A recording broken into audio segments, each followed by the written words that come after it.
Приветствуем! Сегодня у нас продолжение разбора новеллы «Путешествие к бессмертию», главы с 31 по 40. И тут у нас главный герой Хань Ли, в очень непростой ситуации оказался. Да, там его наставник, доктор Мо, отношения у них, скажем так, обострились до предела. Мо начинает использовать, совсем уж жесткие методы. Шантаж, угрозы семье, даже какая-то опасная пилюля. Да, вот про пилюлю подробнее. Что это вообще такое? А это, такой способ контроля. Называется пилюля мертвого насекомого. Внутри личинка. Год она спит, а потом, если противоядия от Му нет, она просыпается и съедает носители изнутри. Жутко. Кошмар какой, то есть это 100% контроль. Именно. Классический инструмент.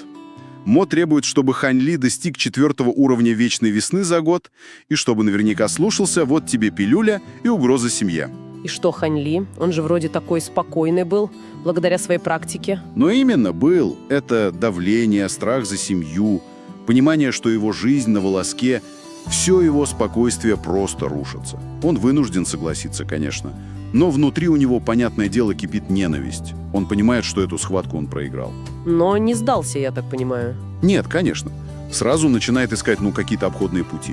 Идет к Ли Фэю, это другой ученик, и предлагает сделку.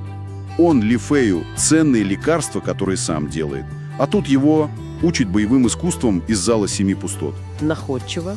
Пытается получить другие навыки, чтобы не зависеть от Мо и его вечной весны. Да, это очень проактивный шаг. Он ищет альтернативу. Но тут же проблема возникает. Стили, которым может научить Ли Фэю, требует истинной ци, той самой внутренней энергии. А у Хань Ли с ней проблемы? Или он не хочет ее развивать под надзором Мо? Точно неизвестно, но факт в том, что это препятствие. Ему нужен путь, который не связан с истинной ци, которую Мо явно как-то отслеживает или контролирует через стиль вечной весны. И тут, как я понимаю, появляется что-то неожиданное. О да, Ли Фэю приносит ему книги. Не одну, а целых 74 тома. 74. Про что? Все называются одинаково. Стиль мерцающего меча. Ли Фэю их тайно вынес из библиотеки секты. Говорит, мол, может, тебе подойдет? Мерцающий меч. Звучит интересно. В чем там суть? А суть как раз в том, что этот стиль, удивительно, не требует истинной ци. Идеально для Хань Ли. Техника основана на, скажем так, обмане зрения. Используется свет, отражение, чтобы отвлечь противника, и нанести удар в уязвимый момент, когда тот в замешательстве.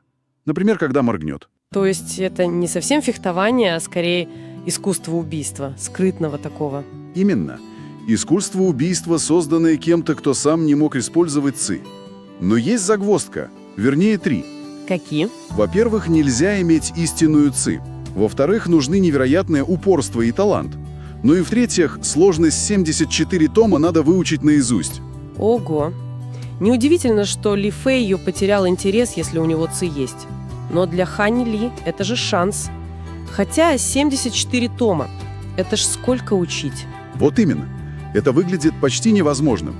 Но для Хань Ли это, пожалуй, единственный путь обойти контроль Мо и получить реальную боевую силу тайно. Тем более, что его практика вечной весны уже дала ему, феноменальную память и обостренные чувства. Как раз то, что нужно для такого стиля. Понятно. То есть одно помогает другому, хоть и не прямо. Да, такая вот ирония. А пока он все это обдумывает, там же еще что-то происходит. Со шпионами. Да, совершенно случайно он подслушивает разговор. 2 типов из конкурирующей банды одичавшего волка обсуждают план кражи какого-то списка имен. И что самое интересное? А то, что одного из этих шпионов Хань Ли узнает. Это, оказывается, повар из их же секты 7 тайн. Вот это поворот. И что он делает? Сразу бежит докладывать? А вот и нет. И это, знаете, показывает, как он меняется. Он не спешит. Он решает рассказать об этом Ли Фэю. Может, в благодарность за книги, а может, чтобы, как-то использовать эту информацию через него, укрепить свои позиции. То есть он уже начинает просчитывать ходы, да? Не просто реагирует, а строит свою стратегию. Да, мы видим, как он быстро учится. Давление обстоятельств его закаляет, но и, возможно, делает более расчетливым. Интересно, как это повлияет на него дальше. Ведь одно дело выживать, а другое использовать такие, не совсем чистые методы. Да, совершенно случайно он подслушивает разговор. Двое типов из конкурирующей банды одичавшего волка обсуждают план кражи какого-то списка имен. И что самое интересное, А то, что одного из этих шпионов Хань Ли узнает.